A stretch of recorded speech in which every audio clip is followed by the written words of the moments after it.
Nos, hát nagy örömmel köszöntök mindenkit ezen a mai alkalmunkon, amelyre egy hát nem mindennapi szemléltető eszközt fogok beinvitálni, mert hogy a mára szabott témánk az lesz, hogy megvizsgáljuk részletesebben, hogy miként használhatóak fel olyan tulajdonképpen mindennapinak tekinthető elfoglaltságok, mint mondjuk az állattartás és a kertészkedés, növénytámasztás a szellemi úton való előrehaladás során. Tehát miként lehet ezeket az elfoglaltságokat a szellemi út pilléreinek kijelölni, és ezekké a pillérekké megtenni. És ahhoz, hogy ebbe belevágjunk, mint mondottam, szemléltető eszközgyanánt, meg fogom nektek mutatni a kedvenc ászkáimat. Egyelőre csak ennyit láttok belőle, ezt a tulajdonképpen meglehetősen kihaltnak látszó, kihaltnak ható műanyag dobozt, de majd azért meg fogunk ismerkedni ennek a doboznak a tartalmával, illetve az ő tartásukon keresztül, valamint az ő életükön keresztül fogom bevezetni a témánkat.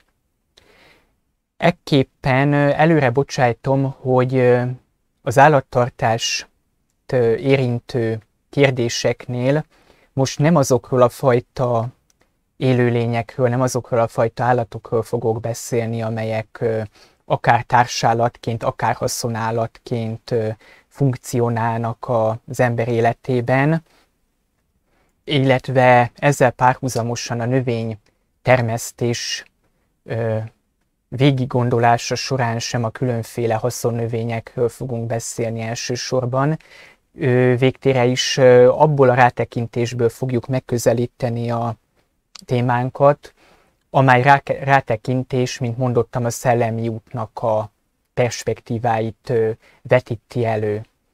Meg lehet, hogy az elején felvetett gondolatok némiképp unalmasnak vagy érdektelennek fognak hatni számotokra. Nem feltétlenül kell egyébként ezt a részét végighallgatni, ennek kihagyása mellett is értelmes lesz, de mindenkit arra buzdítanék mégis, hogy szálljatok rá időt, hogy ezeket a perceket itt eltöltitek velem, meg fogjátok érteni, és rá fogok mutatni, hogy miért volt fontos ez a bevezetés, és mire is próbálok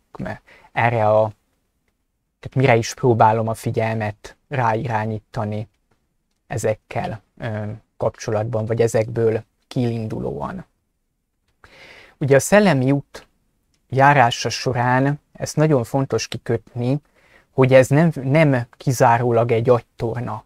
Tehát nem arra kell itt elsősorban gondolni, hogy a szellemi ember, a spirituális érdeklődésű ember, a metafizika irányában nyitott, elkötelezett ember, az tulajdonképpen egész nap olvas és különféle elméletekkel játszadozik így fejben, meg különféle filozófiai konstruktumokat épít és pakolgat magában. Ez is egy aspektus, méghozzá egy nagyon fontos és megítélésem szerint kihagyhatatlan aspektusa, főként, hogy a gondolkozást, mint olyat szükséges ezen az úton megeleveníteni, viszont elég csúnya deviációhoz, félrehordáshoz, téves ösvényhez vezethet, amikor valaki csak is és kizárólag erre helyezi a figyelmet, vagy a fókuszt. Erre Evola is fölhívja a figyelmet abban a tanulmányában, ami a szellemi út kezdetének az egyes, hogy is mondjam, csapdáit mutatja be és veszi sorra. Például az egyik ilyen, hogy valaki filozófiának tekinti a szellemi ösvényt, pusztán filozófiának és pusztán intellektuális kalandozásnak. Így fogalmaz, próbálom visszaidézni, hogy egy spekulatív módszer vagy egy spekulatív rendszer segítségével úgy képzeli, mintha fénygyúlna sötétségben. Tehát nagyon sokan beleesnek ebbe, hogy kreálnak maguknak egy gondolati konstruktumot, amit mondjuk elneveznek világnézetnek, és aztán lényegében ez egy ilyen bebetonozódott valamivé válik, és képtelenség lesz aztán később ebből kitekintve adekvát következtetéseket levonni. Tehát akármennyire fontos a szellemi úton mondjuk maga a gondolkozás és a filozófiában való jártasság, itt nem ez a lényeg, és nem elsősorban erre kell figyelni.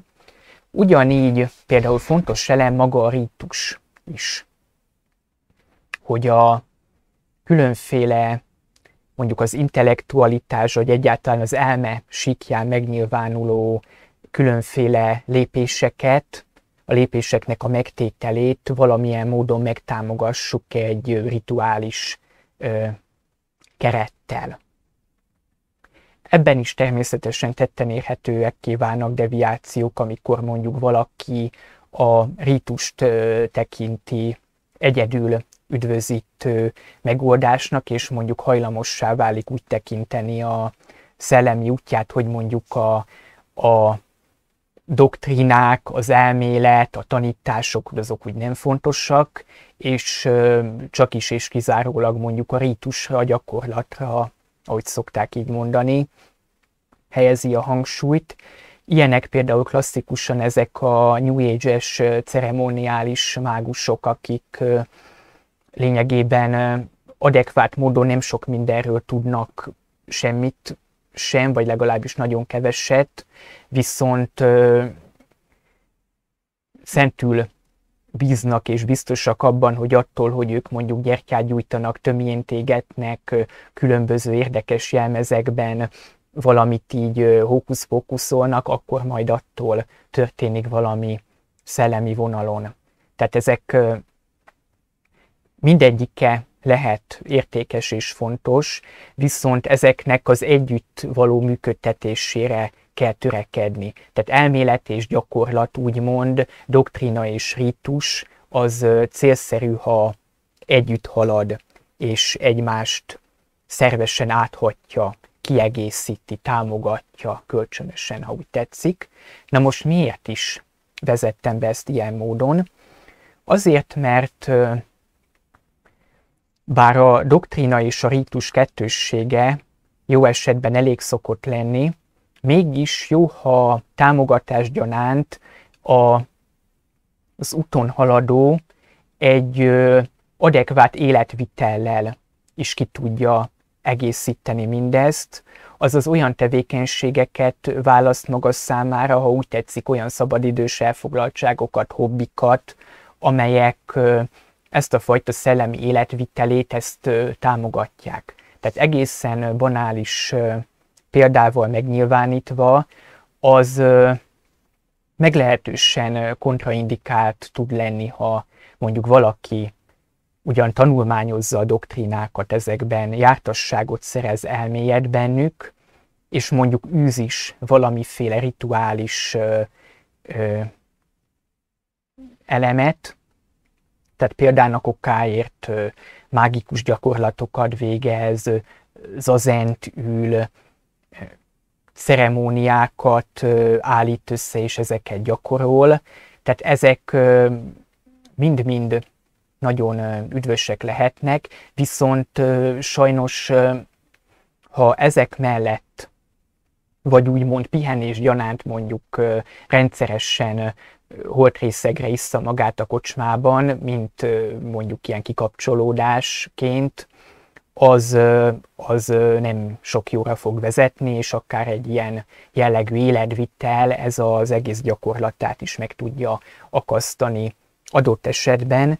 Tehát a szellemi út során nagyon fontos, hogy az, amit konkrétan végez, tehát a doktrína és a gyakorlat, az kiegészítésre kerül egy olyan életvitellel, egy olyan szokásrendszerrel, amely tulajdonképpen ezt erősíti meg, ezzel összhangban van. És ilyenek rendszeresen meg is jelennek különféle tradicionális társadalmakra gondoljunk, például a bonszáj kertészetre, vagy a tea szertartásra, vagy tulajdonképpen az otthon elrendezés, a feng shui is ilyen. Tehát ezek nagyon fontos kikötni, hogy szervesen nem a rítushoz tartoznak, tehát ez még nem rítus önmagában, a szó hagyományos értelmében véve, viszont a rítusnak egy bevezetése, egy támogató eleme, azaz, hogy én úgy rendezem be a környezetemet, úgy rendezem be az életemet, úgy rendezem be a mindennapjaimat, hogy azok összhangban legyenek és támogassák azt, amit spirituális szinten tulajdonképpen csinálok. Bár ez a csinálás, ez nem igazán adekvát kifejezés, amire törekszem, amit végzek metafizikával foglalkozó személyként. Ilyen lehet mondjuk az öltözködés is, hogy valahogy magát a stílust, a kinézetet, a külcsint, a kisugárzást is úgy alakítom, hogy összhangot teremtsen azzal, amit teszek, amire törekszem. És ezek nem manírok, tehát nem feltétlenül kell ezt így felfogni, hogy valaki mondjuk filozófusnak öltözik. Mert ez ilyenkor nem a külvilágnak szól, tehát én nem a külvilág felé akarom jó esetben jelezni azt, mert vannak ilyenek is, akiknél ez merő bohóckodás, de jó esetben ez nem a külvilágnak szól, hogy én valaminek beöltözöm, mondjuk zenszerzetesnek, vagy papírreverendát öltözve papnak, püspöknek, hanem tulajdonképpen ezzel az ősi hermetikus szabályszerűség szerint, ami kint az ugye a bent, és a kettő analógiában áll, tulajdonképpen önmagam belső működését, belső folyamatait támogatom meg azáltal, hogy a külsőmet is összhangban hozom ezzel. Tehát nem véletlen mondjuk egy szentmisében is adott esetben, hogy a szentmisét végző pap fölölti azokat a rituális ruházatokat, amelyek tulajdonképpen az ő papi működéséhez tartoznak, mert egyfelől ezeknek az öltözékeknek van egy nagyon erős szimbolikájuk, ezt egyszer majd reményeim szerint el fogom tudni nektek mondani, úgyhogy meg is mutatom.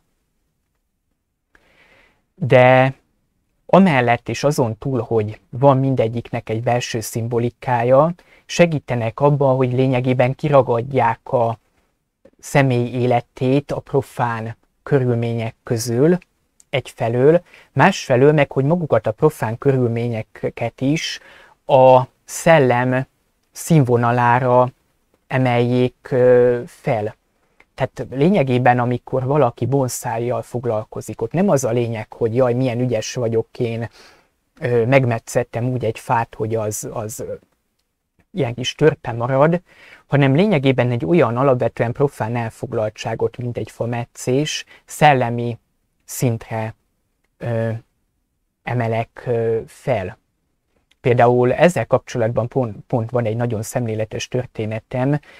Édesapám nagyon professzionális szinten járatos növény nemesítésben, növény termesztésben, illetve állattenyésztésben. És egyszer, amikor az állatkertben voltunk ketten, nem olyan régen volt, hát relatíve nem olyan régen, mondjuk egy 10 éve, betértünk a bonszáj kertészetbe. És akkor nézegettünk, jártunk, megnéztük ezeket a kis növényeket, és akkor édesapámnak volt egy ilyen, mert számomra elég megjegyzésre méltó gondolata, amikor azt mondta, hogy milyen jó lenne, ha addig el tudnék jutni, hogy a napomban mondjuk akár 2-3 órát eltölthessek azzal, hogy eldöntöm, hogy itt vágom-e, vagy itt vágom-e. Mert valójában ez ennek a metafizikalitása, hogy egy olyan tényleg profánnak, mindennapinak tűnő elfoglaltságot, hogy mondjuk egy fát itt nyessek-e meg, vagy ott nyessek-e meg, tulajdonképpen metafizikai, spirituális tétet adunk, súlyt kap a mozdulatunk. De egyébként a harcművészetben is, bár mondjuk az már majdhogy nem a rítusnak a része, de ott is egy mozdulatnak a kivitelezése, vagy egy teaszertartásnál lényegében a profán mozdulataimat helyezem át egy szakrális térbe, ha úgy tetszik, ahol már egyébként, ha elég ügyes vagyok, már operálni is tudok mágikus értelemben. Majd ezt így a zászkarákok kapcsán el fogom mondani, hogy pontosan hogy. Tehát ezek a mindennapi hobbik adott esetben alkalmasak erre, hogy ezt kifejezzük, és ahogyan ígértem, ezt fogom példával illusztrálni. Nem fogok belemenni az ászkatartásnak a részleteiben, és itt nagyon is kell ügyelnem arra, mert ezügyben egyébként hajlamos vagyok nagyon elszállni, tehát nagyon szerettem az ászkarákokat, tehát órákat tudnék róluk beszélni egyfolytában, ígérem, ezt most nem fogom megtenni, csak a lényegre szorítkozok. Az ászka az egy szárazföldi rákféle. Ti nagyjából úgy ismerhetitek, hogy pincebogár, tehát mondjuk, ha van kertetek és ott fölfordítatok egy követ, ott rendszerint ezek nyüzsögnek alatta. Viszont ezeknek az ászkáknak számtalan fajuk ismert a világ számtalan pontján, és ami a legizgalmasabb bennük, hogy hiába felületes szemlélő rámondaná, hogy hát ászka, vagy esetleg, ha egy kicsit figyelmesebb, akkor mondjuk így megütődik, hogy mi most az annyit számít, hogy ennek sárgák a foltjai, vagy fehér csíkok vannak rajta, de alapvetően éppen ez a legkülönlegesebb bennük, hogy ahány ászkafaj gyakorlatilag annyi különböző tartási technológia. Tehát mindegyik valamilyen módon mást igényel ahhoz, hogy jól érezze magát a tartása során. Tehát persze nyilvánvaló, hogy vannak átfedések és vannak hasonlóságok. Tehát az egyazon földrajzi területen előforduló különböző féle fajtájú ászkafajok akár nyilvánvalóan hasonló tartási körülményeket igényelnek, ám ugyanakkor van egy csavar benne, méghozzá az, hogy hiába tartozik mondjuk tényleg, ahogy mondom, adott esetben egy megyényi területre 2-3 vagy több különféle ászkafaj, meg lehet, hogy az egyik egy sziklabarlangban él, ahol mondjuk nedvesség, magas páratartalom, hűvösebb levegő uralkodik, és lehet, hogy a másik ászkafaj csak 100 méterrel lakik tőle távolabb, de mondjuk egy lankás hegyoldalban, amit tűz a nap, szárazság, alacsony páratartalom, és éppen ezért lényegében nagyon részletesen meg kell ismerni azt a fajt, amivel foglalkozni szeretnél, el kell mélyedni a tartási körülményeikben, és hogyha rászánod magadat, hogy elkezded tartani, akkor meg fogod tapasztalni, hogy mennyire nehéz átvinni elméletet a gyakorlatba. De először mutatok egy pár dolgot, hogy értsétek, hogy mire is gondolok. Ez a kedvenc ászkafajom az úgynevezett Porcellio hasi. Ez egy Spanyolországból származó nagytestű ászkafaj. Én azért kedvelem őket különösen is, mert engem akárhányszor ránézek, a hímek mindig egyfajta kínai sárkányra emlékeztetnek. A kamerában igyekszem őket megmutatni, de valószínű, hogy csak ilyen elmosódó fekete foltokat fogtok belőle látni, de a hímnek, a nősténynek is, de a hímeknél ez látványosabb, van két hosszú ilyen bajuszszerű csápja, elnyújtott hosszú teste, és egy ilyen farokszerű hátsó lemez megnagyobbodása. Tehát olyan, mint egy ilyen levegőben úszó kínai sárkány, és nagyjából a mozgása is ilyesféle. Erről a fajról azt kell tudni, hogy amikor rászántam magamat a tartásukra, még nagyon keveset tudtam róluk. és meg általában az ászkatartásról is, tehát ugye beleestem abba a kezdő hibába, hogy jó, azt gondoltam, hogy ászka, akkor nagyjából hasonlóképpen kell. Na most általában, ha valaki ilyesmivel kezd, úgy célszerű felépíteni az ebbéli előrehaladását, és itt is kapcsolódunk a metafizikához, ugyanis itt is fokozatok vannak. Tehát a Portzelio Hassi a nagy spanyol porcellió fajok közé tartozik, amelyeket nem könnyű egyébként tartani. Nyilvánvalóan nem mondom azt, hogy borzasztóan nehéz, mert ilyenkor, ha esetleg Ászkás hallgatja a videót, föl szokott hordulni, hogy jó, de nem is olyan nehéz, nekem is sikerült, nincs benne semmi nehézség. De mégis el kell mondanom, mivel itt alapvetően nem állattartók vannak jelen, hanem reményeim szerint metafizika irányában érdeklődő személyek. Így tehát el kell mondanom, hogy ezért ezek nehéz fajok. És éppen ezért úgy szokták javasolni, hogy minden fajnak, így a komolyabbak, nehezebbek közül van úgymond gyakorló faja, és általában annak is van egy gyakorló faja. Tehát, hogyha valaki elkezdi, és mondjuk az ászkázást, és mondjuk, mint ahogy én elhatároztam már a legelején egyébként, hogy én ezzel a Portzelio Hassival szeretnék foglalkozni, előtte megmutatom, mert ők még mindig megvannak, itt vannak mellettem ebben a terráriumban, a közönséges pincebogárral, a Portzelio Skéberrel kezdtem, ugyanis ezt a legkönnyebb tartani. Nem különösebben igényes, nem különösebben kényes, elég jól tolerálja a hibákat. Tehát ha valaki belekezd, akkor ezen célszerű gyakorlatoznia, úgymond, hogy rájöjjön, hogy mégis hogy kell nedvesíteni a talajt, mit esznek, mennyi párára van szükségük. Viszont ha valakinek komolyabb szándékai vannak, célszerű tovább lépni, viszont mivel ezek ténylegesen annyira ellenállóak, hogy nem tud rajtuk az ember begyakorolni különböző trükköket.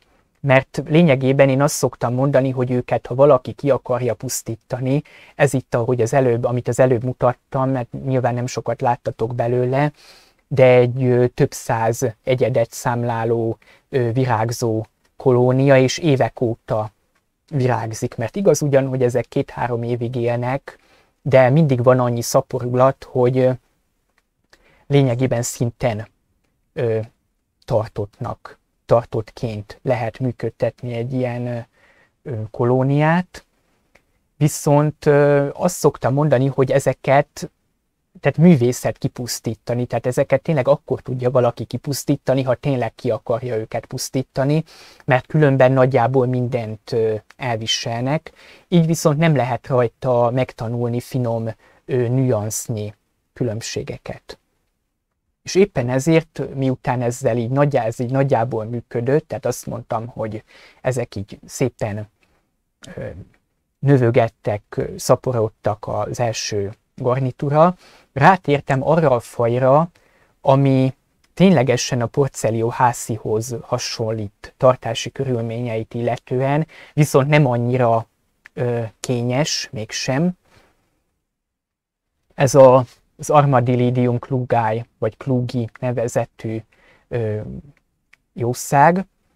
Tehát itt igazából már tétje kezd el lenni a dolognak, ugyanis ez a faj, tehát annak ellenére, hogy viszonylag sok mindent tolerál, ha hibát követsz el, azt vissza fogja neked jelezni olyan módon, hogy másnapra vagy harmadnapra elpusztul belőlük, mondjuk 1-2 darab, de nem hal ki az egész kolónia egyetlen apró hiba miatt. Ilyen fajták is vannak, majd fogok róla beszélni, ugyanis ez a Hassi is gyakorló faja valaminek.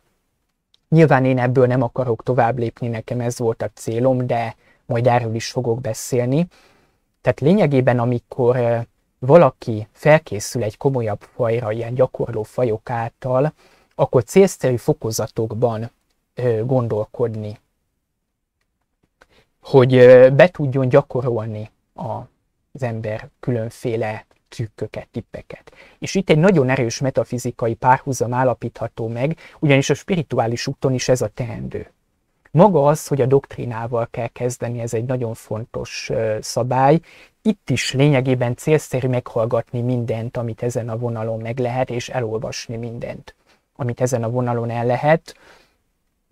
Magyar nyelven egyébként elég kevés dolog van leírva, elmondva velük kapcsolatban. Vannak nagyon jó ismeretterjesztő csatornák, de tehát én abban az áldott helyzetben vagyok, hogy én azért angolul és németül elég jól boldogulok, tehát én angol és német nyelvű csatornákkal és szövegekkel így föl tudtam magamat készíteni, de ennek hiányában gyakorlatilag nem szabad belevágni, mert ez az a kategória, amit így gondolomszerűen nem lehet, hogy majd fölveszek egy követ, és az alatta található ászkákat beledobom a terráriumba, és abból majd valami lesz, így nem. Tehát így jó, meg lehet, hogy valaki olyan intelligens, meg olyan elmés, meg olyan jó megfigyelő, hogy rájön bizonyos dolgokra.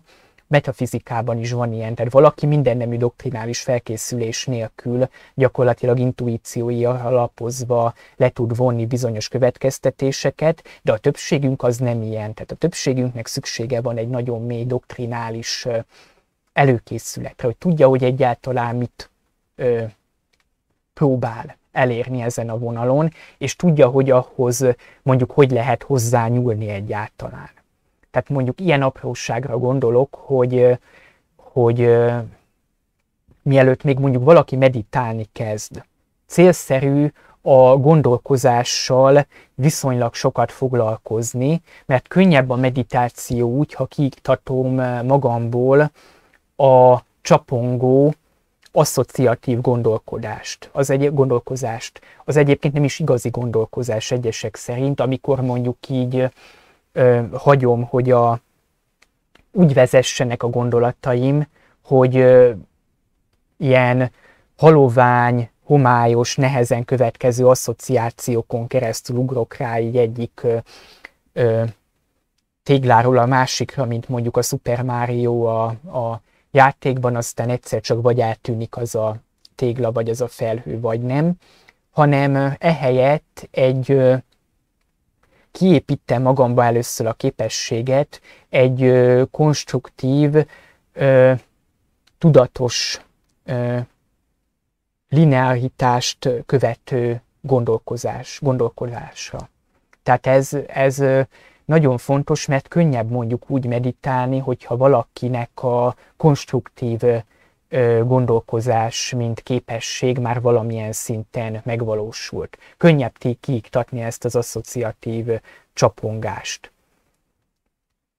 Tehát célszerű lépésekben haladni.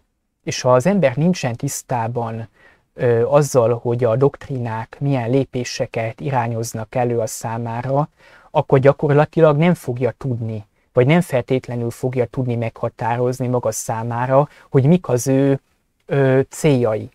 Mondok egy egyszerű példát, a kedvencemet, a Szent Liturgiát, a Szent Misét, ha így jobban tetszik.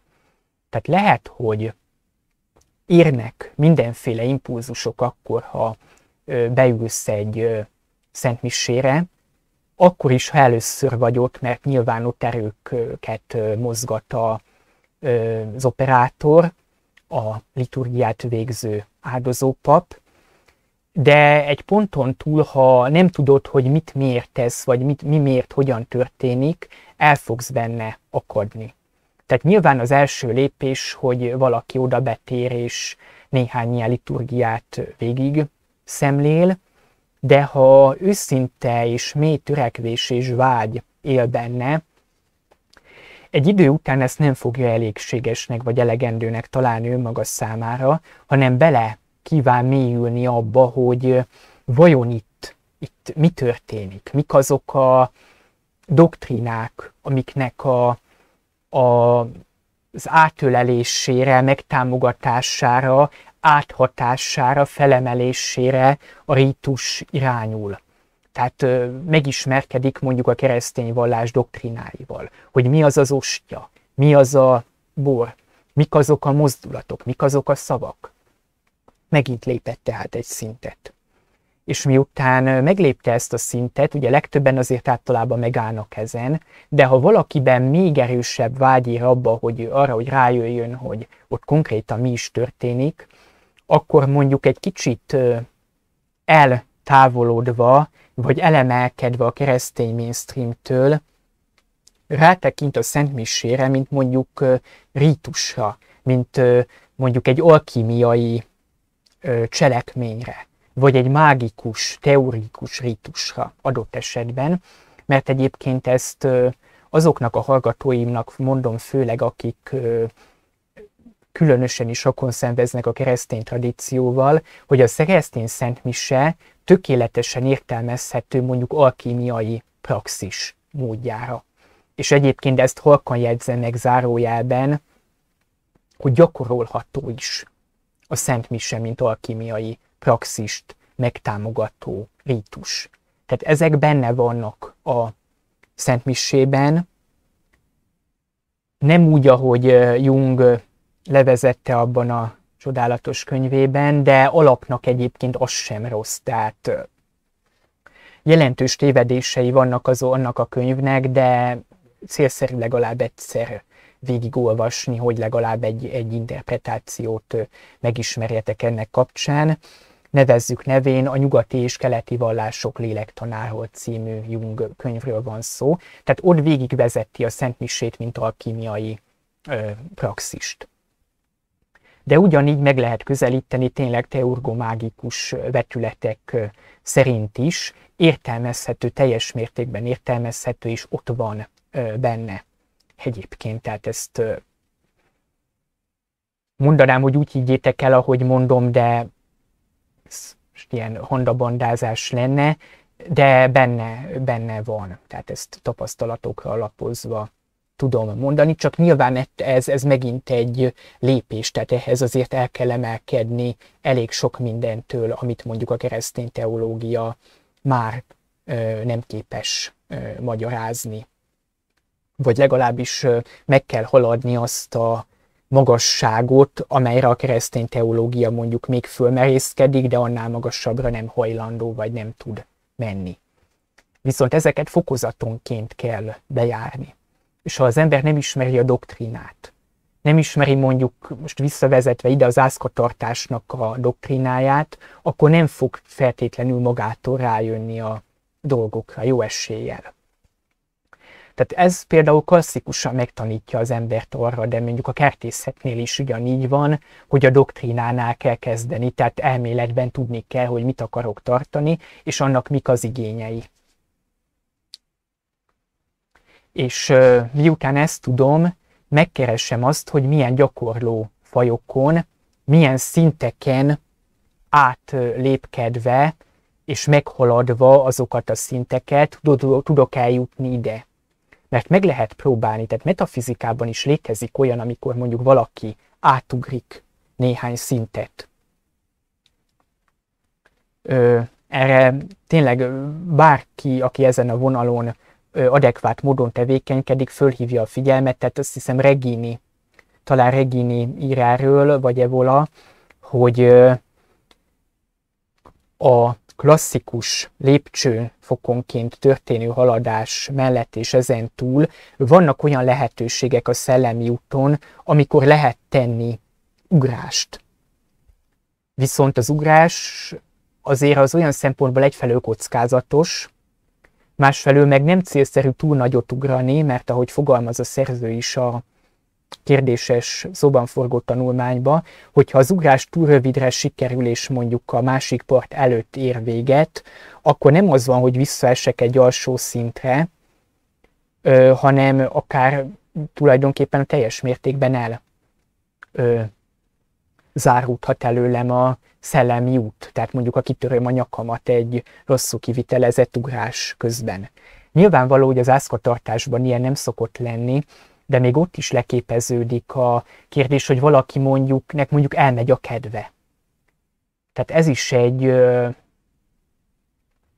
spirituálisan értelmezhető dolog. Tegyük föl, mondjuk kiválaszt egy viszonylag könnyen tartható ázkafajt, mondjuk itt vagy ezen az első lépésben vagyunk, és utána megcéloz tehát mondjuk egy túlságosan nehezen tartható ászkafajt. És azt mondja, hogy hát ezzel úgy jól boldogulok, megkísérlem ezt itt kihagyni. És mondjuk innen átugrik ide. Ezt én is megcsináltam, mert voltak olyan egyébként javasolt ászkafajok, amiket én mondjuk nem tartottam, hanem megpróbálkoztam egy lépésnek a kihagyásával, hogy valami bonyolultabbba belevágok. Ez azokat a dolgokat kell ilyenkor végig gondolni egyébként, mint amit egy metafizikai értelemben felvetett szintugrásnál végig gondolunk, hogy egy önismeret szükséges hozzá. Meg kell vizsgálni, hogy vajon én ezt a szintugrást meg tudom-e tenni. Terjednek-e odáig a képességeim. Tehát én amikor megfontoltam ezt, hogy kihagyom hogy is csináltuk? Ezt a szóban forgó ászkafajt, akkor alapul vettem, leültem magammal gondolkodni, hogy én azért mondjuk 6 éves korom óta egzotikus állatokkal foglalkozom. Nem értem el benne kimagasló sikereket, de azért voltak értékelhető eredményeim. Végig gondoltam azt, hogy azért 3 nyelven tájékozódtam a dolognak a kapcsán, és akkor leültem magammal, és megvitattam, hogy jó, akkor ezt teszi fene, kihagyom. És átugrottam lényegében innen ide. Na most én adott esetben sikerrel jártam, de nyilván ennél meg lehetett volna az a kockázat, hogy nem sikerül az ugrásom, mert rosszul becsültem föl a magam szaktudását, képességeit, lehetőségeit, és mondjuk ez a fajta ászkám, ez mondjuk mind elpusztul.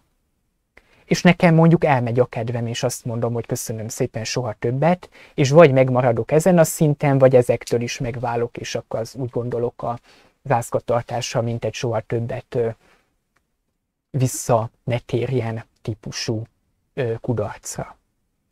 Viszont ugyanígy benne lehet az a pakliban, hogyha mondjuk innen ide akarok ugrani, ezt nyilván tudtam, hogy nem fogom tudni megcsinálni. Tehát a Porcelius Kéberről, hogyha én azt mondtam volna, hogy akkor én megveszem a következő fajnak a retteget Porcellio bolivárit, amit mód felett nehéz tartani, akkor valószínűleg azt értem volna el, hogy a dobozba érkezésüket követően mondjuk fél nappal az egész kis bolivári csapatomat felfordulva találom.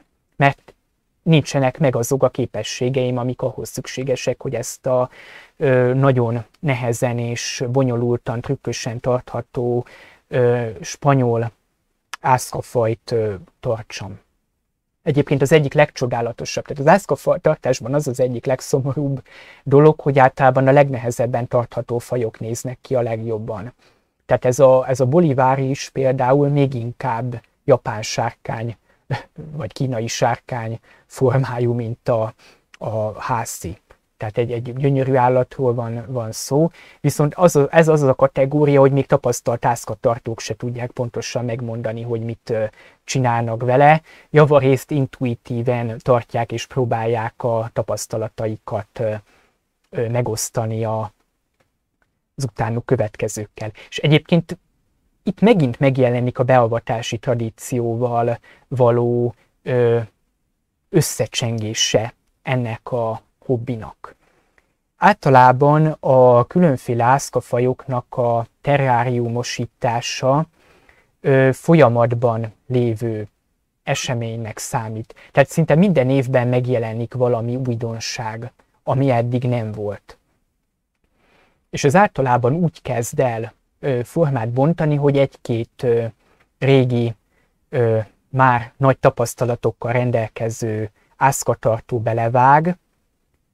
Mondjuk meg lehet, hogy az első néhány csapatát elpusztítja, mert hiába olvasott el róla mindent, nem tudja azt a fajta tartási technológiát megvalósítani. És mondjuk negyedjére, ötödjére rákap és sikerül. És akkor jön az, hogy a tapasztalatait amit megszerzett, azt majd leadja a Regini úgy fogalmazott, hogy a fán alatta mászóknak. Tehát tulajdonképpen egy kötelet enged le. De ezt nyilván addig nem fogja tudni megtenni, amíg személyes tapasztalat, megint csak egy idevágó metafizikai kulcsmomentum, nem tudja addig megtenni, amíg személyes tapasztalattal nem rendelkezik ezzel kapcsolatban. Mert az megint egy alacsonyabb lépés, amikor valaki, vagy lépcsőfok, amikor valaki mondjuk akármit, egy rítust viszonylag adekvát fokon tud működtetni saját magának. És egy magasabb lépcsőfok, amikor ezt már le tudja bocsájtani olyan módon, hogy másoknak is meg tudja mutatni. Tehát mondjuk itt az ázkatartásnál is fogok rá utalni, hogy hiába tartok mondjuk viszonylag nehéz fajokat, nem feltétlenül tudnálak mondjuk téged erre megtanítani. El tudom mondani ugyanezt, amit a cikkek írói elmondanak, amit mondjuk személyes tapasztalatból én is meggyőződtem, de nem tudom garantálni, hogy ez nálad sikerül-e. Mert én is jártam például úgy, hogy bevállaltam egy állítólag könnyen tartható ázkafajt, nekem nem sikerült, hullottak, mint a legyek, mert valahogy nem tudtam elkapni a dolgot, és egyébként aki tartotta, az sem tudott benne segíteni, mert én hiába reprodukáltam nagyon pontosan úgy azokat a tartási körülményeket, amiket ő számomra megadott, hogy nála így működik és virágzik a kolónia, nálam nem működött. És valószínűleg azért, mert valamit nem vettem figyelembe. És ez például a mágikus jellegű praxisoknál nagyon jellegzetesen így működik, tehát hiába reprodukál valaki egy mágikus rituálét tűpontosan, ha nem érti, nem érzi át tapasztalatokból adódóan a belső dinamikáját, gyakorlatilag meg lehet, hogy valamit nem vesz észre, és valami szalmaszálon mondjuk elhassal. Tehát mondjuk, hogy a saját példámat mondjam, a Szent Mise rituálét. Tehát lehet, hogy ahogyan én végzem, ha ezt egy külső szemlélő megfigyeli, akkor egy idő után gyakorlatilag lehet, hogy nálam szebb mozdulatokkal szimpadiasan ez végre tudja hajtani. Viszont nem lesz ugyanaz. Ugyanis, ha nem tisztában a belső dinamikai jellegzetességekkel, bizonyos dolgokat el fog hanyagolni, bizonyos dolgok felett el fog siklani. Mondjuk egy egyszerű példát. Ezt többen tudjátok, néhányatok nem. Hogy a Szent Mise, de ebben mindig belezavarodok, az ex opere operato módon működik. Tehát maga a rítus és az abban rejlő szakramentális erők érik el azokat a hatásokat, amelyeknek neki el kell érnie. És ehhez kellenek bizonyos tényezők. Tehát hiába fogja föl valaki úgy, hogy ez ex opere operantis működik, tehát azon, hogy az operátor ehhez a cselekvő mit tesz hozzá. Tehát hiába hajtja végig tűpontosan, ha megfeledkezik arról az aprócskának tűnő jellegzetességhez, hogy egy Szent Mise érvényes bemutatásához érvényesen szentelt áldozópapnak kell lenni, hogyha ezzel nem rendelkezik, gyakorlatilag lehetnek akármilyen tökéletesek az ő technikái, bemutatásai, semmi nem fog történni. Gyakorlatilag semmi sem, mert egy ex opere operato típusú liturgikus cselekménynél szükséges az, hogy a cselekmény feltételei azok rendben legyenek. Tehát nem elég az, hogy mondjuk te, mint operátor, mint cselekvő, ebben nagyon hiszel, vagy ezt nagyon szeretnéd, vagy mondjuk olyan szellemi színvonalon állsz, hogy elvileg lennének mágikus képességeid, hogyha rítus alapvető kritériumaival nem rendelkezel, nem fog sikerülni. Tehát ha nincsen meg ez a belső részletekre kiterjedő tudásod, hogy ezt mondjuk tudod, vagy azt tudod, hogy pontosan hogyan történik az epiklézis, tehát a szellemnek a lebocsátatása, megszentelt adományokra, a kenyérre meg a borra, és ezt mondjuk rosszul végzed el, vagy nem helyén való módon végzed, nem a megfelelő helyen végzed, megint csak sérül a rítusnak az intaktsága. És ugyanígy, tehát hiába reprodukálod te tökéletesen elmondás alapján, vagy elmondásokra alapozva az ászkának a terráriumát, ha nem vagy tisztában az apró finomságokkal, az apró részletekkel, lehet, hogy valami olyasmit hagysz ki, amiről nem is gondolod, de ez a nüansznyi különbség az, ami mondjuk az ászkáid kihalásához vezet. Ugyanis az ászka az ebből a szempontból egy elég egyszerű állat, tehát nem nagyon lehet rosszul tartani olyan szempontból, hogy a két véglet lehetséges. Tehát vagy szaporodik, és virágzik a kolónia, vagy megdöglik az összes, bocsánat a kifejezésért. Tehát olyan nincsen, hogy egy ászkafaj akkor is szaporodik, ha nem érzi jól magát. Tehát ezek ilyen szempontból ilyen facsipesz jellegű, vagy fajék jellegű állatok, tehát tőlem is szokták kérdezni, hogy én honnan tudom, hogy ők jól érzik magukat. És akkor itt szoktam mondani, hogy egyrészt onnan, hogy nem haltak meg, másrészt onnan, hogy szaporodnak. Tehát ez a két véglet van nagyjából, most kicsit leegyszerűsítve a dolgot ászkáiknál. Tehát vagy kihalnak, vagy szaporodnak. Tehát ők ilyen szempontból tehát sokat elviselnek. Nyilván az egyszerű, vagy sokat nem viselnek el. Nyilván az egyszerű fajoknál ott elképzelhető, hogy viszonylag rossz körülmények között is még így el vannak, de ők összességében nem érzik rosszul magukat ott sem, mert ha igazán rosszul éreznék magukat, elpusztulnának. Tehát ilyen szempontból lehet, hogy egy nüansznyi különbségen áll, vagy bukik az, hogy neked az ászkáid mit engednek meg, vagy mit nem. És ezekkel nagyon tisztában kell lenni. Például a konkrétumoknál maradva, mondjuk a nagy spanyol ászkák, ők nem különösebben talaj- vagy levélevők. Tehát náluk annyira nem kell vesződni azzal, hogy milyen a talaj. Nálam a két ilyen kis dobozban élnek, kint is van, csak azt nem fogom ide becitálni. Azok kókuszroston, száraz kókuszroston élnek, amin mondjuk egy másik ászkafaj, mondjuk egy cubaris vagy egy armadillidium 2 hét alatt elpusztulna, egy kolónia, mert a nagytestű sportcelliós spanyol fajok, ők nem különösebben szeretik a talajt megenni.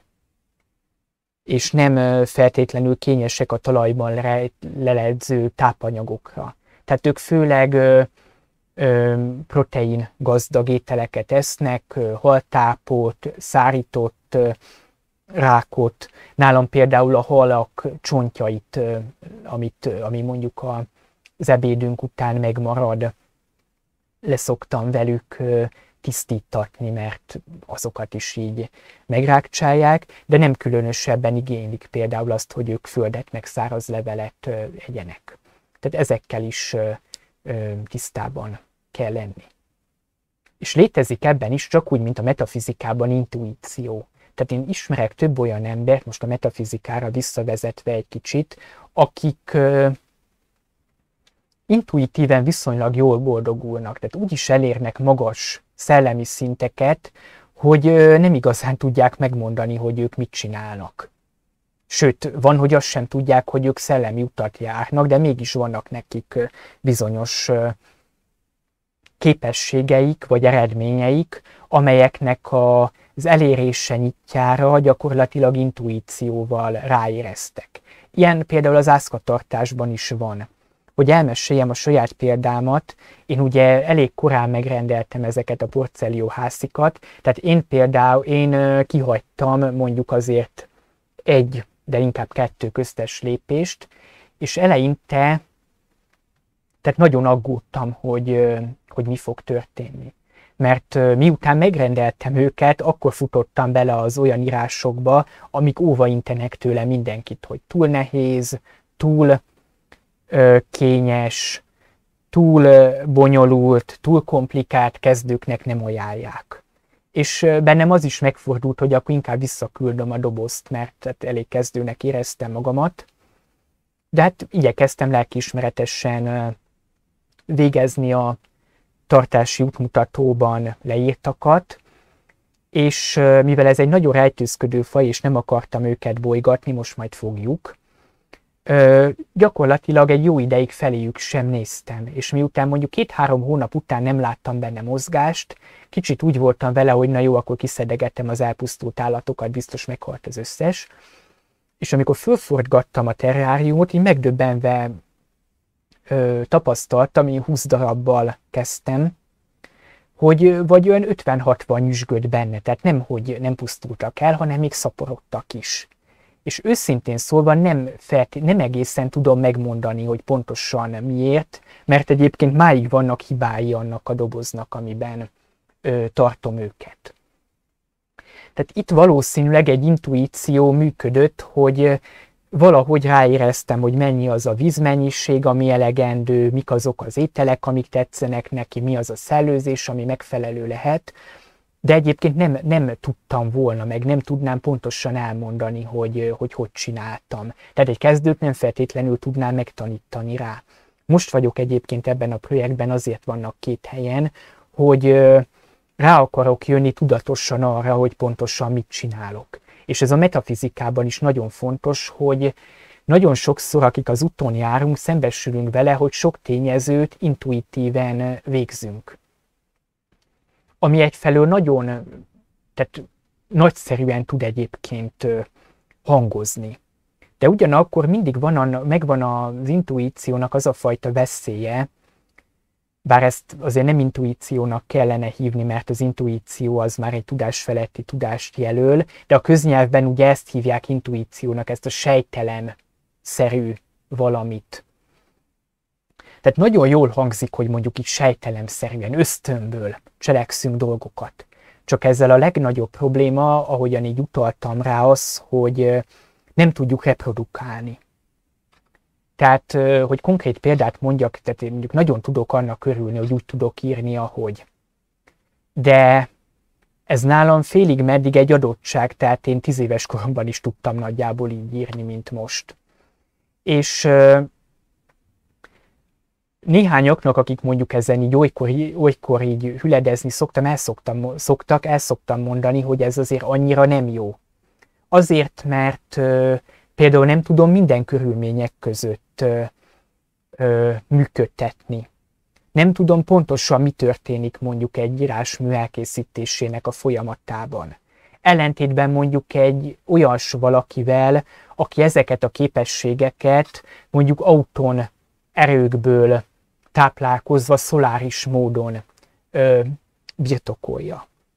Tehát adott esetben tudom azt, hogy kell úgymond bekapcsolni a képességet, tehát mondjuk leülök egy klaviatúra elé, vagy tollat veszek a kezembe, de azzal, hogy ott konkrétan mi történik, annak nem vagyok teljes mértékben az ura, úgymond.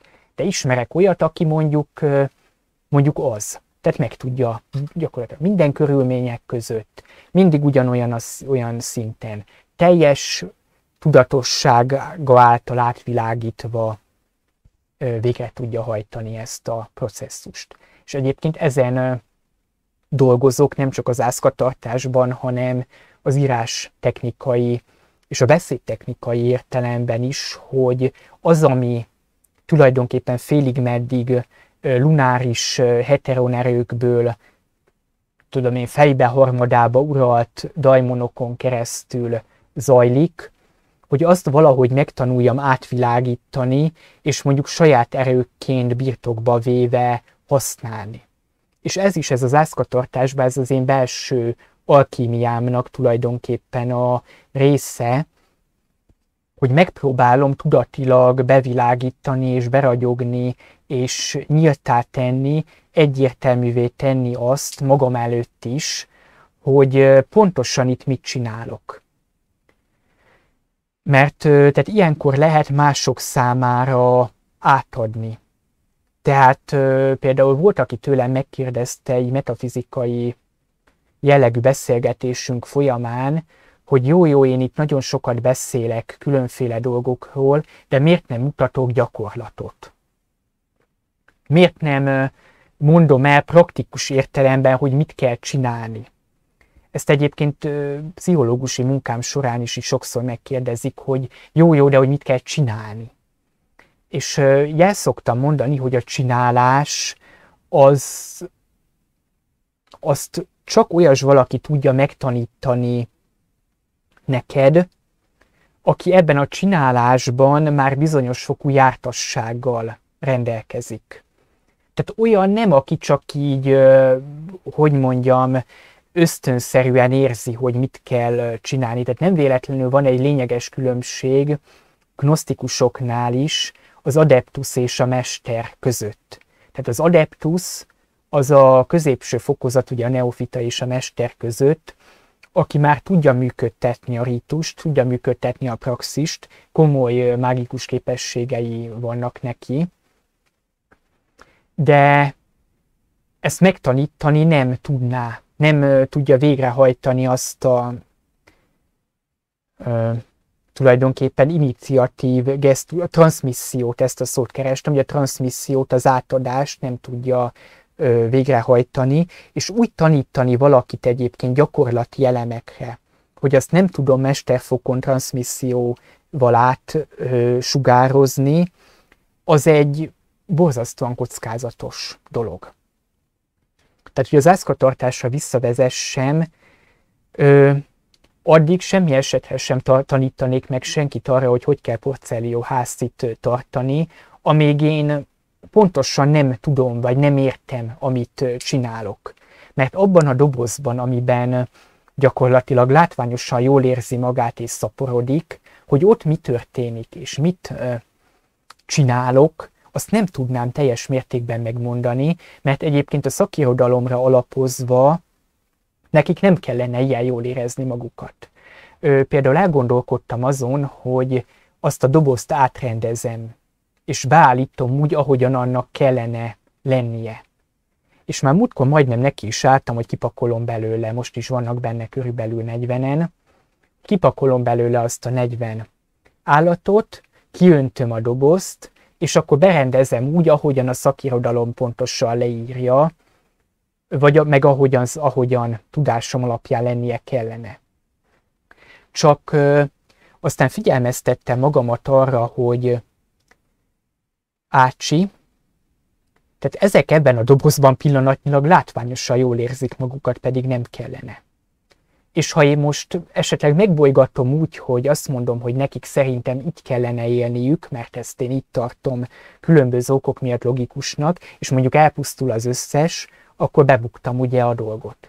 És emiatt úgy döntöttem, hogy jó, akkor először megértem, hogy pontosan hogy működik ez a Portfolio Hászi tartás, mi történik abban a dobozban, amitől működik, pedig elvileg nem kellene működnie, és akkor annak megfelelően próbálom azt reprodukálni, és ez már mondjuk egy mesterszint, az adott fajnak a mesterévé váltam ilyen módon, ha ez esetleg sikerül, és akkor már azt mondom, hogy taníthatok másokat rá. És ez megint egy gyönyörűsége egyébként az ászkás hobbinak, hogy tehát hiába válnék én mondjuk a Portfolio Hászi tartásmesterévé, meg lehet, hogy ha belevágnék esetleg a legkönnyebb Cubaris fajba, az nem sikerülne. Tehát ott előről kell kezdeni, megint csak egy metafizikai igazság, ez a kezdőknek a tudata. Tehát ha az elmester mondjuk átnyergel adott esetben alkimiai praxisra, azt nem feltétlenül a mesterfokon fogja elkezdeni, hanem gyakorlatilag vissza kerülve a kezdő szintre végig kell járnia ugyanazt az utat is. Tehát hiába leszek én mondjuk a Portfolio tartásnak a mesterhászkás vetületben, A Cubaris tartásban ott ugyanúgy kezdő fokról indulnék, ha elindulnék rajta. Ezért is nem tartom szerencsésnek, könyvemben írtam is erről, a gnózis szakramentális természetéről. Nem tartom szerencsésnek, ahogy a egyes neognosztikusok mondjuk 32. fokozatú szabadkőművesként esetleg püspökséget vásárolnak vagy cserélnek maguknak, és akkor gyakorlatilag úgy gondolják, ezt ki is mondják, hogy a püspökség az nagyjából a 32. fokozattal egyenértékű, és akkor mondjuk csinálnak egy ilyen bartert, egy ilyen dílt, hogy keresnek egy gnosztikus püspököt, és akkor fokozatot cserélnek egymásból, hogy kölcsönösen szabadkőműves csinál a püspökből, vagy püspök püspököt csinál a szabadkőművesből. Én ezt módfelett félrevezetőnek és butának és becstelennek és ostobának tartom, hiszen két teljesen másmilyen rendszerről van szó. Tehát hiába mászta meg valaki az ősi és elfogadott skót rítust, és tett szert a megfelelő fokozatra, az nem vihető maradéktalanul egy másik tradíció fokozatára, hiába lehet tenni felületes értelemben megfeleltetéseket a fokok között, hogy mondjuk azt lehetne mondani, hogy a 18. fok az nagyjából az áldozópapság, vagy a diakonátus, inkább a diakonátus, de tehát az, hogy így ugrálunk át két fok között, az nem egy szerencsés dolog, tehát torzan vagy ilyenek. Tehát itt célszerű akkor azt mondani, hogy lemászom a fáról, átmegyek ide és visszamászok arra a fára. Tehát itt ez a kezdő öntudatnak a megőrzés az ászkáknál nagyon, nagyon fontos, az ászkáknál is. Na most, hogy egy picit a pihenésképpen, mintegy a részletekbe menően is elmélyüljünk a témában, én megmutatom nektek ezt a dobozkát. Ez kizárólag most a Portcelio Hassi igényeire van kalibrálva. A Hassinak ugyanis háromféle alapvető igénye van. Az első a hallatlanul nagy légmozgás. Ugye a legtöbb ászka azért szereti, vagy bizonyos ászkafajok, inkább úgy mondom, a nyirkos, pangó levegőjű, vagy legalábbis, pangó levegőjűt nem szereti, de a magas páratartalmú levegőt azt igen, tehát a legtöbb fajta ezeket szereti. A Portcelio Hassi pont nem. Tehát ő extrém légmozgást igényel. Mint látjátok, ezt úgy oldom meg, ezt is javasolták egy német nyelvű csatornán, vagy oldalon, bocsánat, ezt úgy oldják meg, hogy mint látjátok, én tető nélkül tartom őket. De amennyiben mondjuk én ezt a légmozgást nem akarnám ilyen módon biztosítani, akkor rátehetek a dobozra egy ilyen tetőt, ezen vannak lyukak. Megjegyzem, ez a lyukmennyiség egyébként, tehát az oldalszellőzés meg a tetőszellőzés nem elegendő a Portcelio Hassi számára, tehát ha én ezt rá akarnám tenni, akkor még több lyukat vagy rést kellene rávágnom, de én most ezt a technikát akarom kipróbálni, hogy tető nélkül tartom, tehát hatalmas légmozgás. A következő pont a szárazság. Tehát a spanyol Portcelio fajoknál ezt nagyon nehéz belőni, hogy gyakorlatilag a terráriumnak, bocsánat, elfelejtem, hogy ezt ti nem látjátok, a terráriumnak egy jelentős része, tehát respektíve ez a tér, amire most mutatok, ez csontszáraz. Tehát ebben száraz talaj van, egyébként kerti föld, kókuszrost, tőzeg keveréke. Bizonyos fajoknál nedvesen kell tartani, és ez egyébként egy nagyon nehéz, mert általában azt szokták mondani, hogy nedves, de nem tocsogós.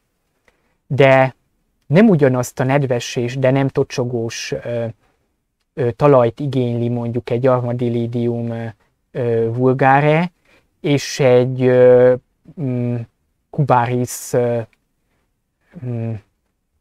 Panda King. Tehát arra is rá kell jönni, hasonlóan egyébként az alkímiai szövegeknél, ott is nagyon sokszor fordul elő az, hogy ugyanaz a kifejezés mást jelent az egyes alkimistáknál. Tehát mondjuk mást írt Merkuriuson, mint mondjuk egy másik alkimista. Itt is gyakorlatilag mást jelent a nedves, de nem tocsogós talaj egy Cubaris és egy Armadillidium faj esetében. Most a spanyol porcellióknál egy kicsit könnyebb a helyzet a nagy testűeknél, mert ott a csontszáraz az tényleg azt jelenti, hogy csontszáraz. Csak hogy, mint ugye rákféle és egyfajta módosult kopoltyúval rendelkező élőlény, a porcellióház is igényel nedvességet. Amit úgy lehet biztosítani, hogy itt ebben a sarokban úgynevezett szivacsmuha van, amit meg is kell majd locsolnom.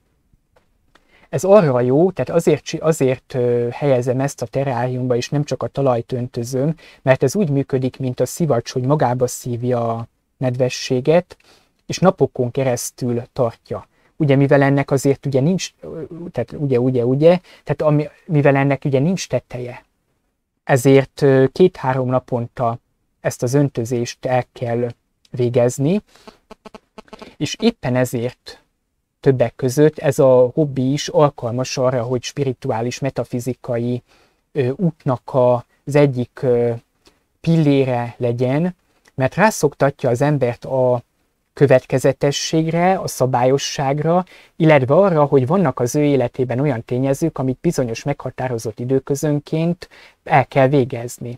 Erre az egyik írásában mondjuk Evola is utal és buzdít, hogy ahhoz, hogy magunkat letisztultabbá tegyük, célszerű ilyen mindenféle apró kis lépést elhelyezni az életünkbe, amelyet minden nap űzünk, hogy következetességre tanítson minket, és arra, hogyha megkezdünk valamit, arra mindig szakítsunk időt az életünkbe. Tehát azáltal, hogy én ezt a nehezen tartható ászkafajt mégis tartom, ezzel én mintegy rákényszerítem magamat arra, vagy rászorítom, hogy bizonyos dolgokat az én életemben megtegyek. Tehát tudom azt, hogy ezt 2-3 naponta nekem ezzel dolgom van, amihez visszatérek. Hasonlóan egy rítushoz, kissé talán blaszféma hasonlat, de érteni fogjátok, hogy miért nem az, mint ahogyan mondjuk egy szerzetes napjában többször visszatér a zsolozsmájához. Vagy mondjuk egy zen szerzetes számára van reggeli meg esti zazen, keretet ad egy napnak, és rászorít arra, hogyha ez számodra fontos, akkor minden körülmények között biztosítsd annak a lehetőségét, hogy ez beleférjen a napodba. A szivacsmoha azért is nagyon jó, mert bele tudnak bújni a zászkák, el tudnak benne rejtőzni, és tudják szabályozni azt, hogy nekik mennyi nedvességre van szükségük. A következő jellegzetesség, azt ti nem látjátok, de hozzá tartozik, hogy egy viszonylag stabil hőmérsékletet igényel. Most a szakirodalom 26 fokot említ, 22-től 26 fokig. Na most ennyi ugye nálunk nincsen, tehát mondjuk nálunk ez egy olyan 18 és 24 fok között változik. Eleinte nagyon tartottam ettől is, de saját tapasztalatom, illetve azért ezekből már adtam másnak is. Az ő tapasztalata is az, hogy egyébként bírják egy kicsit jobban a hideget. Nyilván a 14 vagy 12 fok mások lenne, vagy pont, hogy kevés lenne nekik, de hogy azért flexibilisebbek. Nyilván erre is tapasztalatok alapján kell rájönni. Na most ugye ti ebből a terráriumból azt látjátok, hogy némi moha, száraz levél, meg 2 ilyen kéreg található meg, az például ott egy cukkini, azt nagyon szeretik, de én ebből, mivel hát lassan 1,5 éve foglalkozom ezzel a fajjal, viszonylag sok dolgot ki tudok olvasni.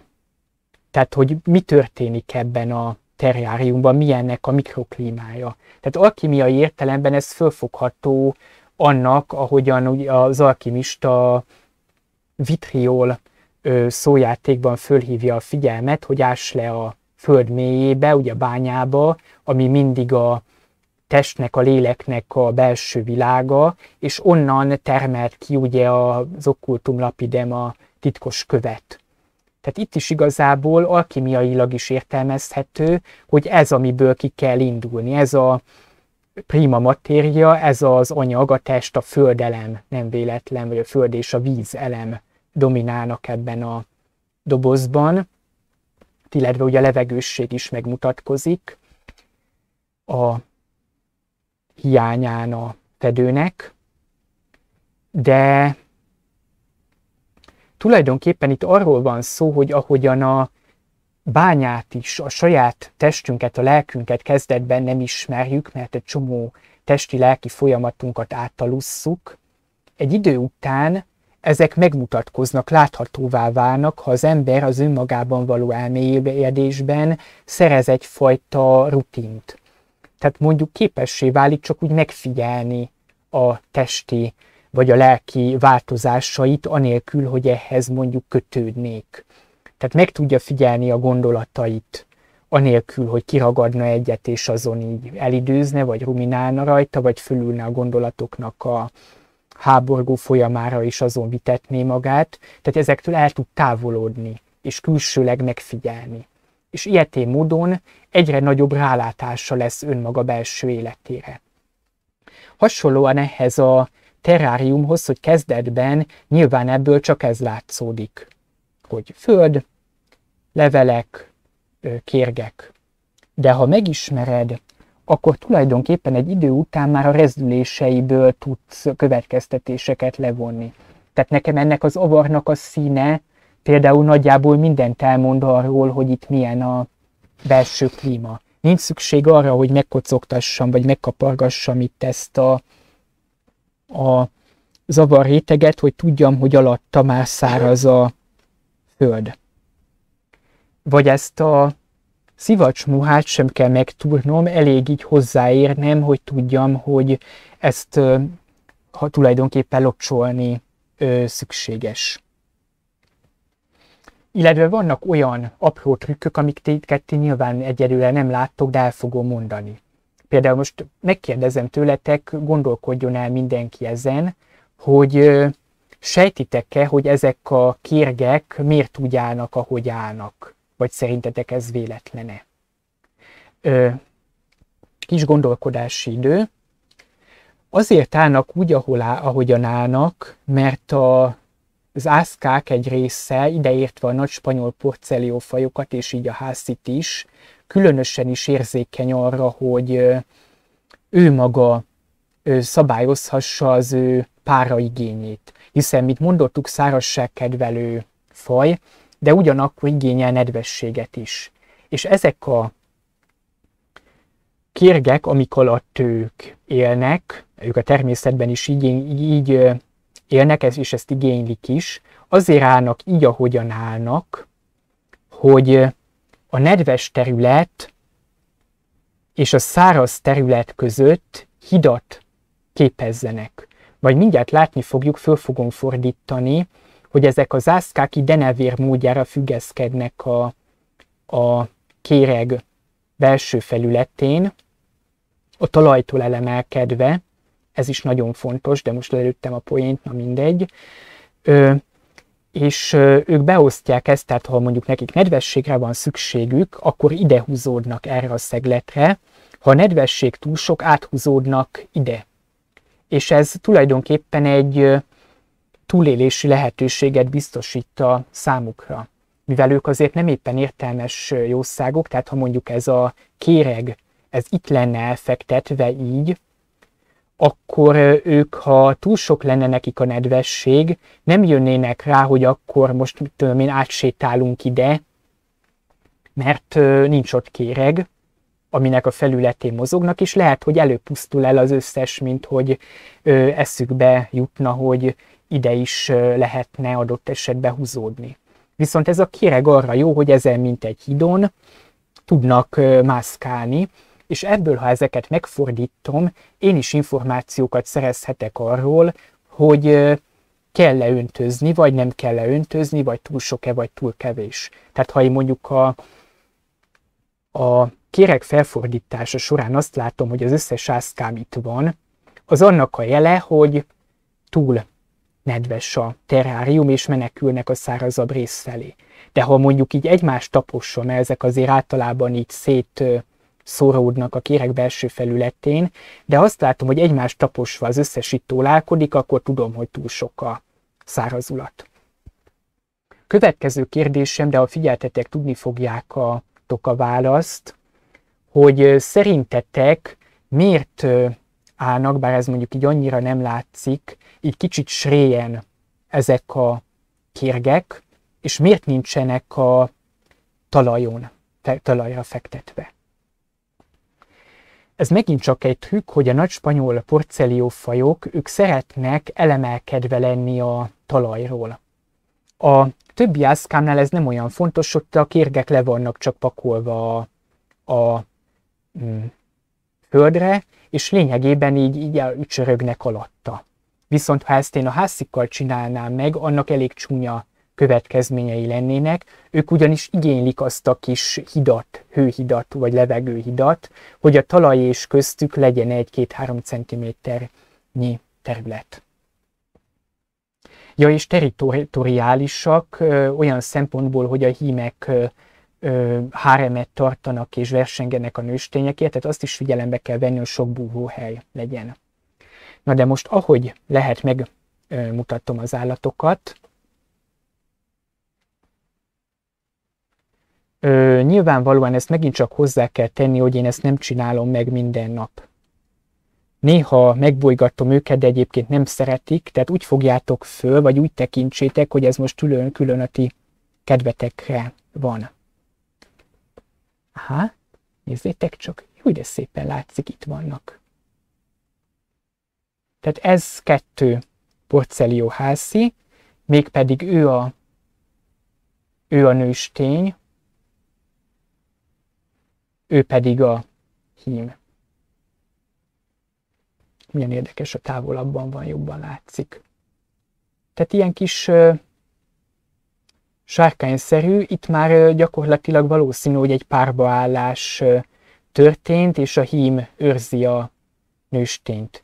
Na most általában ez történik, ha én fölfordítom a fát, hogy egy darabig egy helyben vannak, vagy elmenekülnek.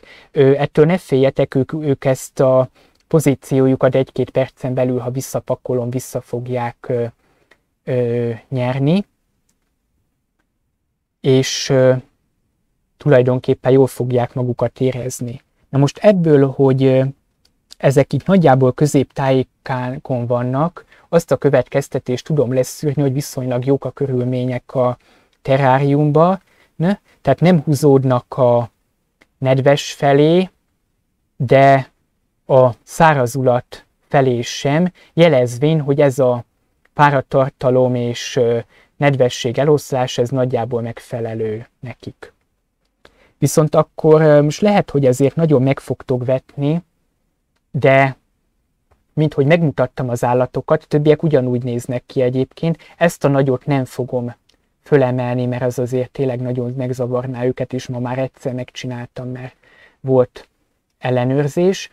Ugyanilyenek egyébként egy 10-15 darab van ebben a terráriumban, ez az újonnan indított otthonuk. Van még egy ugyanilyen, vagy majdnem ugyanilyen dobozom, ott egy olyan 40-50-en élnek. Az a cél, hogy lehetőleg ebből az állományból a következő őszre egy olyan 100-120-at szeretnék tartani. Szeretnék belőlük esetleg cserélni, tovább ajándékozni, eladni, azért vannak velük ilyen terveim. Illetve ugye a házszínak több különböző színváltozata van. Keressetek rá, ez a porcellió hászi dark forma. Van olyan, amelyiknek a színe gyakorlatilag világos. Tehát olyan, mintha szintén egy ilyen keleti sárkány lenne, szinte azt kell, hogy mondjam, hogy mintha üvegből lenne, olyan világos és áttetsző. Illetve van olyan is, aminek sárga foltok vannak a hátpáncélján. Tehát van egyrészt egy ilyen célom, hogy szeretném őket úgy cserélgetni, hogy ezek a színváltozatok meglegyenek, másfelől pedig még arról sem mondtam le teljesen, hogy mondjuk úgymond felfelé cseréljek, hogy mégis kipróbáljak egy másik fajta ilyen spanyol porcelliófajt, ezt még pontosan nem döntöttem el, de megelégeznék azzal, hogyha tényleg lenne ezekből egy erős kolóniám. Annyit sajnos, legnagyobb sajnálatomra el kell mondani, mert sajnos tehát egyre többször szembesülök vele, hogy micsoda ordinári emberek léteznek. Tehát azt el kell mondanom, hogy ezek tehát elérhető áru állatok. Most ezt azért mondom, mert nem akarok azzal szembesülni, hogy esetleg némelyek megjegyzik, hogy itt turizálok, közben pedig micsoda problémáim vannak adott esetben. Tehát itt el kell mondanom, hogy az ászka tartásban vannak olyan rétegek, amik tényleg brutálisan elszálltak. Tehát itt is létezik az a közeg, aki mondjuk akár 3-4 ezer forintot is képes kiadni egy ilyen állatért, amit az előbb láttatok. Na most a hászi az egy olyan jellegű ászkafaj, ami tulajdonképpen megfizethető. Tehát nagyjából egy 2-3 üveg alsó kategóriás borról, jó, most nem a tablettás bort értem, de ha mondjuk úgy mondom, hogy alsó kategóriás borról lemondotok, akkor abból már egy csapat kijöhet. És ez egyébként is olyan, hogy nem igényel utána különösebb befektetést, mert háztáji hulladékon elél, nagyjából néhány 100 forintba kerül fél évente a haltáp, illetőleg, hogy mivel ezek az állatok szaporodnak, ezért ha megvásárol valaki egy ilyen kolóniát, ő 10-12 darabot szoktak adni, én javasolni szoktam, hogy inkább 20-szal kezdjen az ember, mert az a 10-12 az olyan, hogyha fele elpusztul, akkor már gond van. És általában azért el szokott pusztulni a legprofibb tartók ügyeskedése ellenére is, pusztán attól, hogy a bármilyen változást nehezen visel. Tehát ha mondjuk hiába tökéletes a klímája A doboznak, ha áttesz és B doboznak is, lehet, hogy B dobozban a baktériumflórája olyan, hogy az már egy kicsit más, és mondjuk egy ilyen áttelepítést nehezen bírnak. Tehát lehet, hogy valaki mindent jól csinál, és mégis elpusztul a fele az állományának. Ez pusztán attól van, hogy mindenféle környezetváltozást nagyon nehezen viselnek, legalábbis a hászik. De azt kell, hogy mondjam, hogy egyébként, ha valaki elindít egy ilyen állományt, az utána önfenntartó, tehát amennyi elhullik esetleg különböző tartási hibák miatt, azt az utódokban bőségesen behozza. Tehát én ezeket tavaly augusztusban kaptam tulajdonképpen névnapomra szüleimtől, azóta, hát én azt gondolom, hogy pénzt rájuk nem költöttem. Mert ugyanazt a haltápot eszik, mint a halaim, ugyanazt a zöldségeket, ugyanazokat a zöldségeket, mondjuk tököt, cukkinit, uborkát eszik, mint amit mondjuk mi. Messzet ugyanis, tehát mészigényük az nagyon nagy. Azt őrölt tojáshéjjal oldom meg. Tehát ezt most csak azért érzem fontosnak elmagyarázni, vagy elmesélni, hogy tehát ezek hozzáférhető állatok, hiába egzotikus állatok, tényleg mondjuk valaki, jó, akkor konkretizáljuk, tehát mondjuk ha valaki egy hónapban mondjuk dohányosként lemond a cigiről, 3 doboz cigi árából el tud indulni, vagy 4. Szóval, hogy értsétek, hogy itt nem hogy mondjam, urizálás történik csak azért, mert vannak ilyen állataim. Nyilván a Cubaris fajok azok sokkal drágábbak kerülnek, nekem a többi jászka fajom az ennél olcsóbb, tehát ezeket például egy kő alatt találtam, és 3-4 éve, és onnantól szaporodnak. Jó, amit még így metafizikai szempontból, ugye nem beszéltünk, tehát látjátok azt, hogy fokozatok vannak, tapasztalaton alapuló út, következetességre nevel, tehát arra nagyon jó, hogy megtanítsa mindazokat a készségeket, és elmélyítse, amelyeket aztán a metafizikai úton való haladásra át lehetséges vinni. Megfontoltság, elmélyültség, türelem, Hászihoz nagyon sok türelem kell, precizitás, beleérzőkészség, mert valamikor tényleg intuitíve kell megállapítani dolgokat. Tehát ahogyan így beszélek róla, egy ilyen ászkás doboznak a struktúrája, belső struktúrája nagyon hasonló egyébként a lélek belső struktúrájához. Tehát azt mondom, hogy aki a lélekhez valamelyest ért, az érteni fogja, hogy miért hasonló egy ilyen doboz hozzá, és aki egy ilyen dobozhoz mondjuk mesteri szinten ért, hogy ezt hogy kell fenntartani. Mert mondom, ti valószínűleg csak egy műanyag dobozt láttok belőle némi földdel, vagy láttatok belőle, de most már értitek a lényegét, azért itt nagyon bonyolult folyamatokra kell odafigyelni. Amit szintén nem láttatok, és nagyon fontos, hogy még alátámasszam az elmondottakat, él a dobozban egy úgynevezett ugróvillás, ami egy szintén ízeltlábú állat, nem tudom kamerával megmutatni, nagyon pici, fehér, ugra-bugra lény. Ez is olyan dolog, hogy a kezdők így rámondják, hogy jó, hát minek bele. Ez azért fontos, mert ez segít megteremteni azt a flórát, azt a baktériumflórát, amiben az ászkák jól érzik magukat, másfelől megeszi a penészt. Tehát nyilván a hásziknál annyira nem, mert szárazat kedvelnek, meg nagy a légmozgás, de nagyon sok ászkafaj legfőbb ellensége a penész. Ugye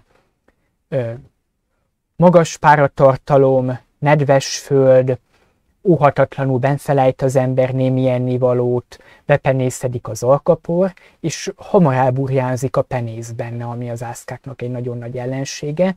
Ez küszöbölhető ki azzal, hogy ezeket az ugróvillásokat benne tartja az ember, ez ugyanis megeszi a penésznek egy jelentős részét. És ez is egy apró trükk, amit érdemes tudni. Ja, és mondjuk a tojáshéj esetében nagyon nagy hibát lehet azzal elkövetni, ha valaki olyan tojásnak a héját használja, ami egyébként vegyszerezett. Tehát mi mindig ügyelünk arra, hogy rá legyen írva a tojástartóra, hogy ez akkor mondjuk olyan alomból származik, hogy tuti, hogy nincsenek nagyon mérgező anyagok a tojás héjába, mert nyilván ez másnak nem olyan fontos, de hát láttátok, hogy egy körömnyirákról van szó, tehát ez növényvédőszerekre úgy szintén nagyon kényes. Tehát én mondjuk, amikor olyan ételt adok nekik, amiknek tudom, hogy megeszik a héját. Most a sütőtöknek nem eszi meg, tehát ott teljesen lényegtelen, de mondjuk az uborkának megenni a héját adott esetben, ott én azt leszoktam róla vágni, hogy a rajta lévő vegyszereket. Tehát ezek ugyanúgy, mint a metafizikában, apró trükkök, tippek, azok, amikre nagyon oda kell figyelni, és ha ebben valaki jártasságot szerez tapasztalatok alapján, akkor tud elnavigálni ezen a vonalon. Most még egy picit erről ugye beszélve, mint metafizikai előadás mégiscsak, én például nagyon nem szeretem ezt a 10 millió pszichológus országa hangulatot, hogy egyszeri utcaembere elolvas 3 mondjuk ilyen végletesen alacsony, tudatosan nem akarok nevet mondani, végletesen alacsony színvonalú pszichológia könyved, vagy van ugye ez az előadásra járó ember, ez a kedvencem, ilyen szempontból, hogy végighallgat egy-két ilyen pszichoműhely, vagy mit tudom én, ilyen fantázia neveik vannak, és akkor ő már gyakorlatilag katedrát bérel a pszichológiai egyetemen, és úgy okoskodik, mintha tudom én, tényleg értene a dolgokhoz. Ezek nem annyira egyszerű dolgok egyébként, és ezt praktizáló pszichológusként mondom, hogy ezek abszolút nem olyan egyszerű dolgok, mint amilyennek látszanak. Ezt nem lehet előadásokból, könyvekből megtanulni, azt is tudni kell, de egy nagyon intenzív és